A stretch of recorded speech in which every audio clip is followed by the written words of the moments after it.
இப்ப பேச்சியாக போறாரு. மகர ராசியிலிருந்து மீன ராசிக்கு போறாரு. இந்த மீன ராசிக்கு போம்போது சனி பகவான் எந்த மாரி ஒரு நிலைப்பாடு குடுப்பார் என்பது கன்னி ராசிக்காரங்க கேட்கறாங்கன்னு வச்சுக்கங்களேன்.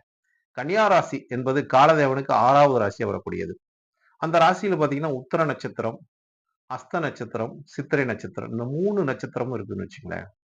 அப்ப இந்த 3 நட்சத்திரக்காரங்களுக்கும் இந்த இந்த காலகட்டம் ஏன்னா, இவ்வளவு நாள் சனி பகவான் இவங்களுக்கு வந்து 6ஆம் இடத்துல அமர்ந்து நல்ல ஒரு பலமான யோகத்தையும், தொழில்ல நல்ல லாபத்தையும், நல்ல முன்னேற்றத்தையும் குடுத்துக் கொண்டு வந்திருந்தார். இப்ப இந்த சனி பகவான் 7ஆம் இடத்துல இருக்கார். 7ஆம் இடங்கிறது என்ன?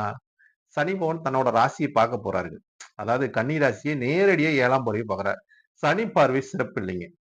சனி இருக்கிற இடத்தையும் கெடுப்பாரு, பார்க்குற இடத்தையும் கெடுப்பார். அப்படிங்கிற ஒரு தன்மை உண்டு. அதனால எங்களை வந்து கெடுத்துருவாரா? அப்படிங்கிற அவங்க ஒரு கேள்வி இருக்குன்னு வச்சுக்கங்களேன். இப்ப சனி பகவானுக்கு பார்த்தீங்கன்னா, கன்னி ராசிக்கு 7ஆம் இடத்துல சனி பகவான் இருக்கார். 7ஆம் இடங்கிறது அவர் வந்து 5க்கும் 6க்கும் அதிபதியா வரக்கூடிய கிரகம் 7ல் பயிற்சி.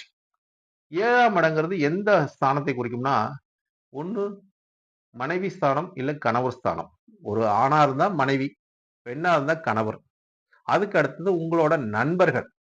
நீங்க ஒப்பந்தம் போட்டு ஒரு பார்ட்னர்ஷிப்பாக தொழில் செய்யக்கூடியவங்க, நண்பர்கள். இந்த மாரி இடத்தை குறிக்கக்கூடிய பொது ஸ்தானம் என்று சொல்லக்கூடிய இடமே 7ஆம் இடம் தான். அப்ப அந்த இடத்துல சனி பகவான் போம்போது, இதுலலாம் நீங்க கவனமா இருக்கணும். யார்ட்ட கவனமா இருக்கணும்?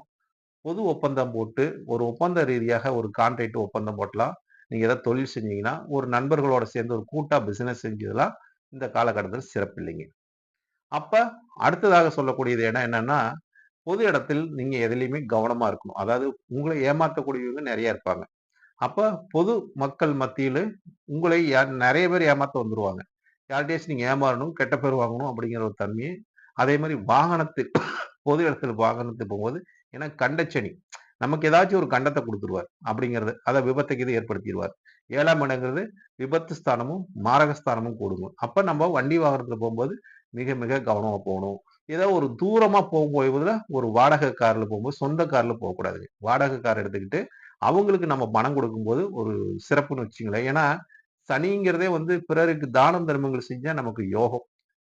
இல்லாதவங்களுக்கு ஏதாவது ஒண்ணு குடுக்கணும் அப்படின்னா, நம்ம ஒரு ஆள வச்சு வண்டி ஓட்டிட்டு நம்மளே ஓட்டிட்டு போம்போது நமக்கு பிரச்சனை வந்துரும். நம்ம ஒரு ஆள வச்சுட்டு வண்டி ஓட்டிட்டு போது நமக்கு பிரச்சனை வராதுங்க. அதுவும் தப்பிச்சுக்கலாம். அப்படிங்கிறது இந்த மாரி பொது இடத்துல எல்லாம் உங்களோட கவனங்கள் சிதறாமல், சிந்திச்சு செயல்பட வேண்டிய ஒரு தன்மை இந்த கன்னி ராசிக்காரங்களுக்கு உண்டு. அடுத்து உங்க ராசிய வந்து சனி பகவான் வந்து 7ஆம் பார்வையா பார்க்கிறாரு.